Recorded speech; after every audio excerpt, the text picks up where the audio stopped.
So there's a big question in so many women's minds, Kathryn, and we're going to talk about that today. And that is how to know if there is someone out there for you. And I know for so many women, especially those who maybe are a little older or have been in the dating world for a long time and maybe feel like they've found everything, they've tried everything. It's not uncommon to ask the question in our minds, at least, is there someone really out there for me? I know I did as a single woman who didn't get married till 43. I thought, where's my guy? What happened to him? So just tell us kind of your perspective on this, and let's explore this a little bit, because our intention is to give hope to women out there. Yes. Well, my test for whether somebody gets love or not is basically, have they wanted it? And have they wanted it for a long time? Do they want it now? Do they feel like their life won't be complete unless they meet somebody? And if they have that desire, my take is that longing was put in their heart by God because they get it. It's not random. And so, that's not going to be dangled in front of them and they don't get it. They actually get love. So that is the big criteria. And if they want love, they do get it. And one of my favorite sayings, because I'm Southern, is that there's a lid for every pot. And I do believe that. Mm-hmm. Yeah, and I, like you, I do believe that is a divinely inspired longing, if you will. Mm-hmm. And I know for me, though, at times that longing was so strong and that desire was so strong that it was painful. It was literally painful not to have it. I can remember a few times being like curled up in a ball on my bed, just sobbing because it was bless your heart. Not to have it, right? Because that's how deep the desire was. So for women, again, that have this desire, but it's yet been unfulfilled, because I know there's women out there like that, what would you say to them? I would say to them, you get love. There's no question that there's somebody out there earmarked for you. Nobody else gets him. We just have to open you up to him. And so there's probably something that's happened or something in you that has to shift to allow it. And it can be either internal. Often it's a mindset, emotional issue, but then also it might be in the behavior towards men, or a way of avoiding connection or sabotaging yourself. There are different things that people do. But you definitely get love. We just have to get you there and get rid of anything that's been stopping you. So, So if the desire is strong, then your belief is that was divinely put there and you get love. It's just a matter of removing the blocks or the obstacles that are keeping it from coming to you. Yes, that's what I believe. And it's what I've seen to be true. I can't think of anybody that I worked with few years ago who doesn't now have love. Everybody gets it, and there's a lot of evidence to that effect as well. Mm-hmm. Mm-hmm. So what are some of the most common, if we could talk about most common blocks, and I know they vary and I know there are many, but what are a few of the most common ones? The biggest one is hanging on to somebody either consciously, sometimes subconsciously. People don't know they're still attached to somebody from their past. But I really don't consider anybody out the gate until we can dissolve that attachment. They're not even available. They won't attract anybody. Sometimes they'll sabotage it. Sometimes they'll attract unavailable people because they're not available. So that's the biggest single block. Other ones are a bad belief about themselves and their deservingness of love. That can be a big one. Self-esteem issues, worry that it's going to somehow infringe upon their freedom or love will hurt them in some way from past trauma. Those are some of the things that we deal with to get them into the arms of their soulmate. Yeah, and that last one creates sort of an ambivalence where it's kind of like a tug of war inside. If someone's afraid they're going to lose their freedom or their autonomy, or as one woman said to me, it's going to cramp my style. Yeah, that's exactly right. That it causes that kind of tug of war going on inside and some ambivalence, even though they believe they really want love. And then the first thing you said, like an old attachment or an attachment that's still there, whether they're aware of it or not, I think that's a big one too. I know for a couple of years during my single life, I was dating this guy and I kind of knew that we weren't right for each other, but he was nice and we had a good time together, although I didn't see it going the distance. And I kind of thought, at least subconsciously, well, I can kind of, date him because it's pretty casual and still kind of keep my eye out for somebody else, right? It's like Right. 1 foot in and 1 foot out. Of course, that didn't work. It never worked.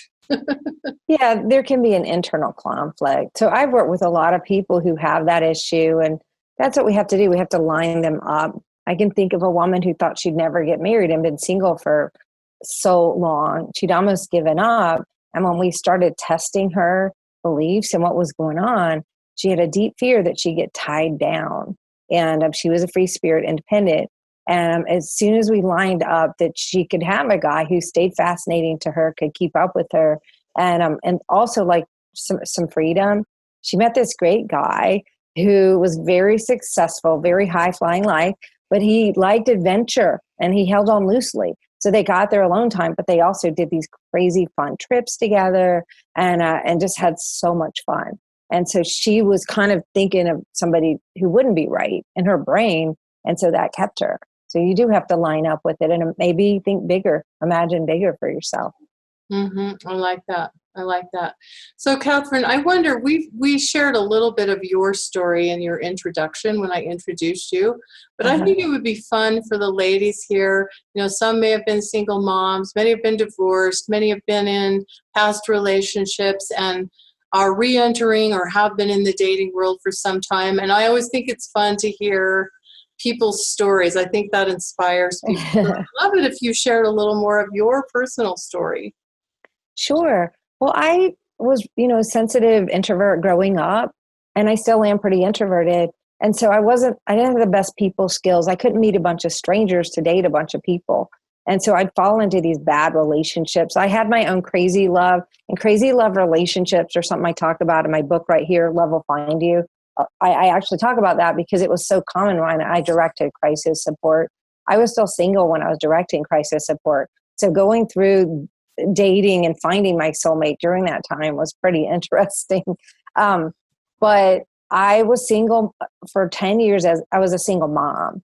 And so during that time, it was hard. I was lonely. I was preoccupied with being a mom. I'm sure I didn't have a lot of room for the right love. And I had some healing to do. Didn't take long once I figured that out. And I had to get help too. But I just started getting this thing that I teach people now. Everything I did is something I teach, but I had to start getting this idea that there really was, I could start feeling him. And then I kind of knew when he was coming and I started looking around like, well, where is he?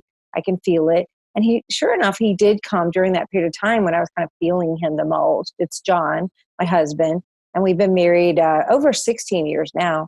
And we just really clicked. I'm always telling everybody that you've never had the best love you're going to have until you meet your soulmate. So the best is yet to come. And that was true. I mean, you can't argue that when you meet your soulmate, it changes your life.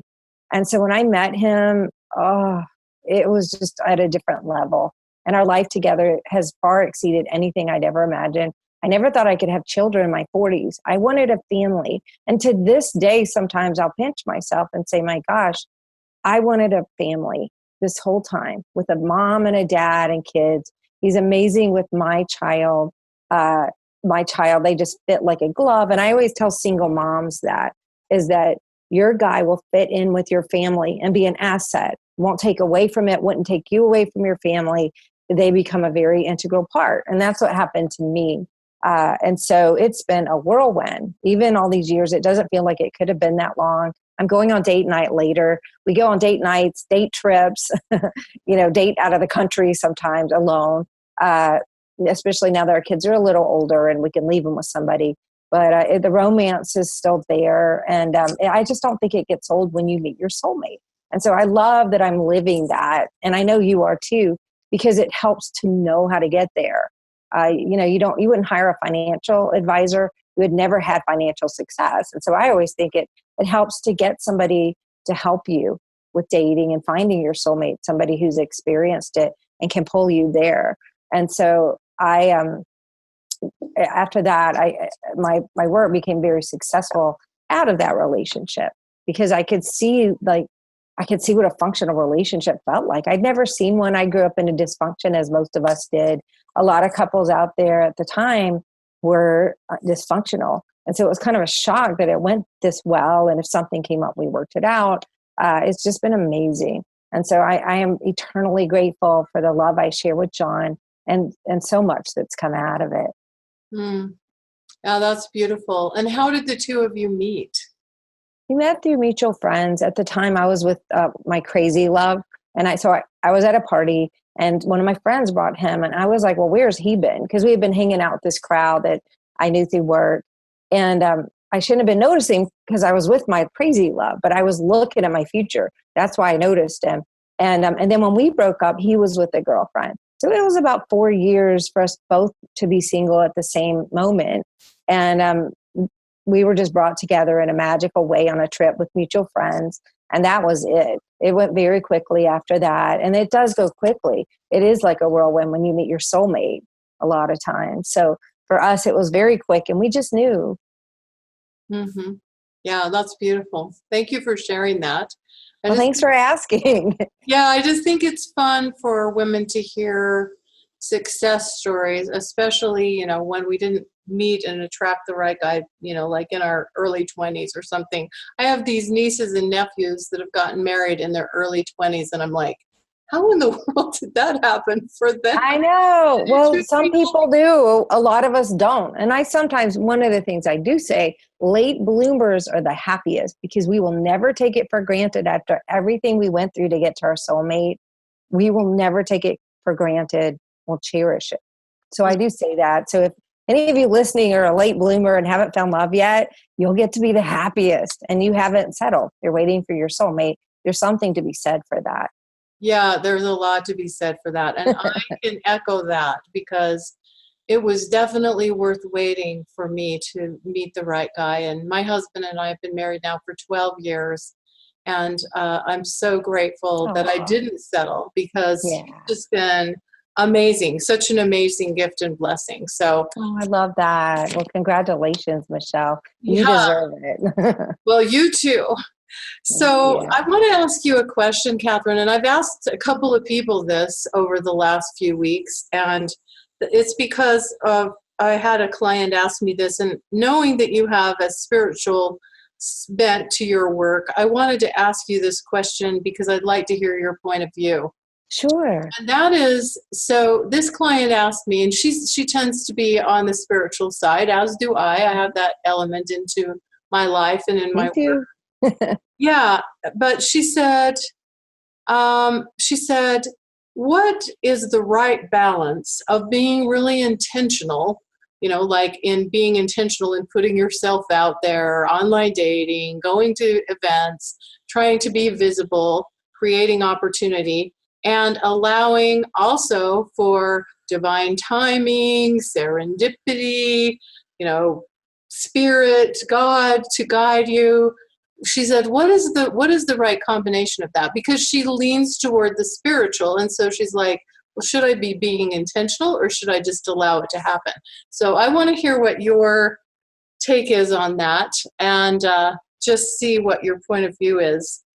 Well, I'm with your client. I work with a lot of introverts. And so there's a certain number of people that I work with who we kind of declare the next person you date will be your soulmate. And we set about to make that happen.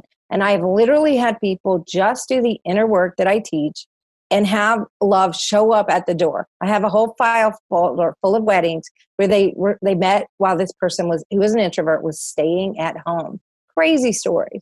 And so I think that if you can get yourself in attractant mode enough, you don't have to do a lot. You don't have to be in the CMAT club, I call it, where it can't miss a thing. You're scared. You have to be on every dating site, go to every party. It's exhausting, and you're doing too much. Successful career women often fall into that category, and they exhaust themselves, and they're still not meeting someone because they didn't get themselves magnetic first. They didn't line up and use this spiritual aspect that we're talking about. And so a lot of my work falls more heavily on that side. For different people, it's different. Extroverts can't stay home very well and need to get out. For them, it's different. And they probably have more people skills than we introverts anyway. So it's individual. It depends, but nobody can neglect the inner work. A lot of people who've tried everything and are at their wits' end, they neglected their inner life and their emotional body, where they are emotionally, their mindset. Because when you get to the right place, you become this magnet for love, and it does just show up, and you don't have to do much at all. Mm-hmm. So I'm with your client on that answer. Yeah, and it's true, because you can be doing all of the right things, Yes, in quotation marks. You can be doing all the right things on the outside, mm-hmm. but if there's not that alignment inside, if you have the inner blocks, then no matter what you're doing on the outside, you're not really open, ready to receive love.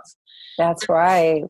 And I think with a lot of women, our giving muscles, even to the point of overgiving, sometimes in unhealthy ways, are really strong. Our receiving muscles are not always as well developed. Oh, and that's something that I tell people all the time. Not only do you have to receive, but look for a guy who the minute he hears you're sick, he's rushing over with soup, because it has to be reciprocal. He has to nurture you too, and you need to receive, because women can be overgiving, and then you get the wrong person if you fall into that. You get a taker, somebody who's never going to nurture you, and that's a sign of soulmates in my book, is that they love you and they want to do for you, and they're nurturing you too. So. Mm-hmm. Yeah, and it's a beautiful thing when that happens. That kind of guy is so wonderful to have in your life. It's such let me tell you, such a luxury and a benefit and a blessing. So, Kathryn, if women are listening to this and they're saying, okay, I get it. I feel like I've done a lot of inner work. This is another thing I hear from women a lot. They're like, I've been working on my inner work stuff for years, for decades, and I've done so much self-work and spent so much money and been through so many programs and had so much therapy, and they still don't feel like it's happening. Well, if they've done a lot of inner work, then we need to concentrate on how are they connecting. I would test them for how they're connecting. What are they doing? There's some very easy things that we can do. And once we diagnose and find out where they're lacking, that will make sure they're connecting. Because some people are great internally and they're, and then they meet a guy and they fall apart, or they get tongue-tied and really uptight, and there's just no opening. People don't know they're doing it. And so that we can't neglect that part, because it does involve another person. We need to connect, and we need to know how to do that. So, yeah. Yeah, so there really is a combination, but the inner work has to be addressed. I think it comes first. Yeah. Okay. So tell us what you think would be important for women who really have felt like their love life in the past has been a disaster. I mean, there's a lot of women out there that feel like they've made a lot of mistakes.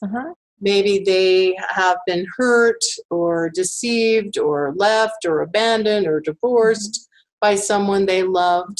So there's healing to be done. But what else might you tell them? Because again, my intention is to give people hope at the beginning. Absolutely.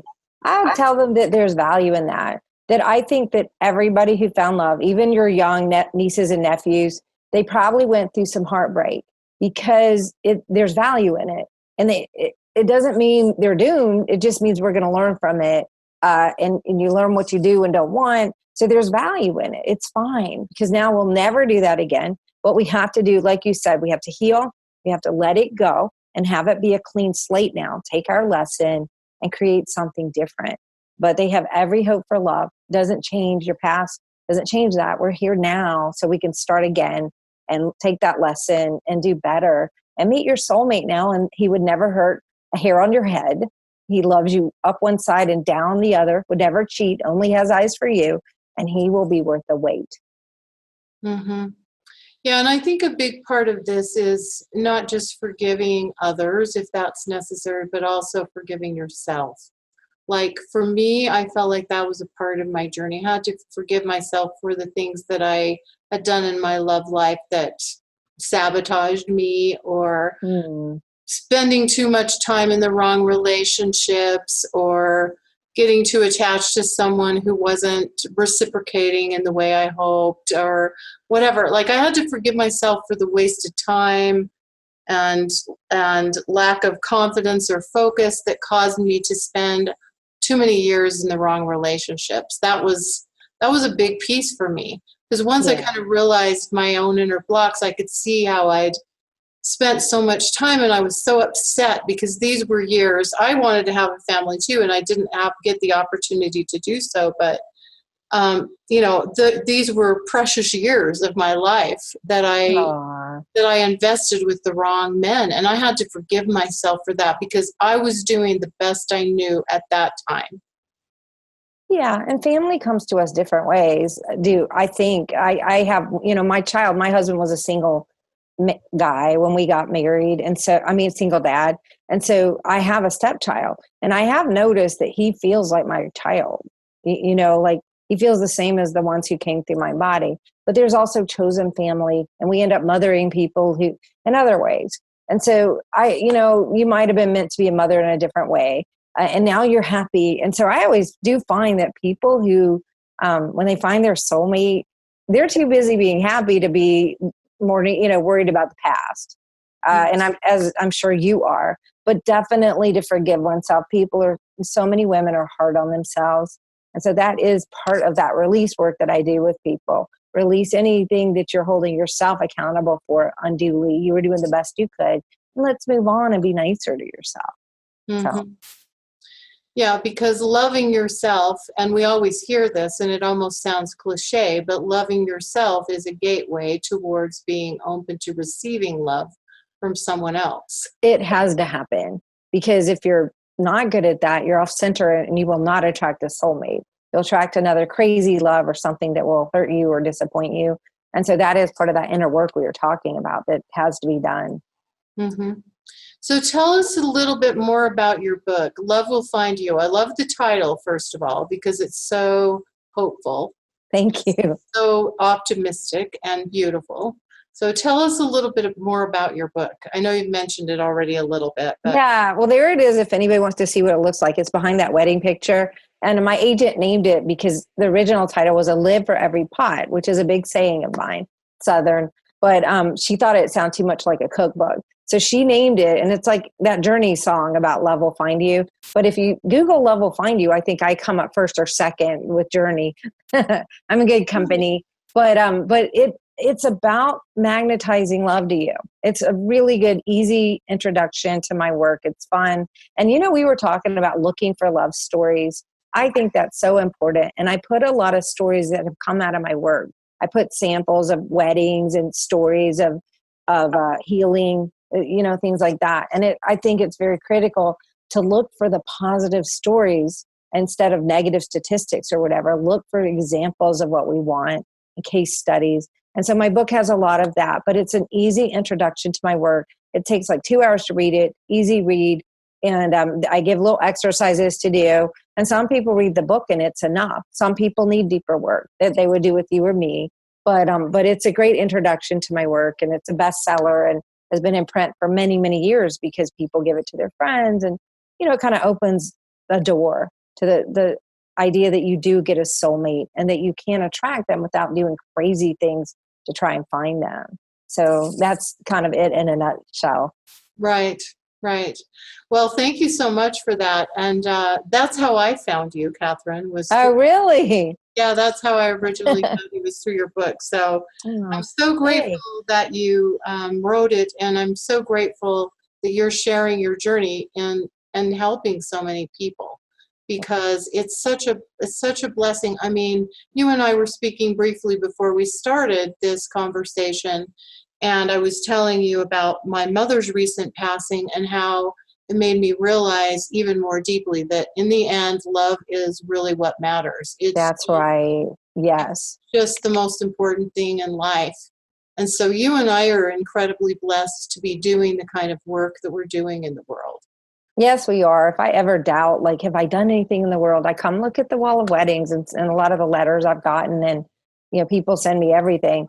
And I try to remember, okay, I've helped so many people. There's babies that wouldn't exist. And I know this is true for you. It's just such a rich thing to do.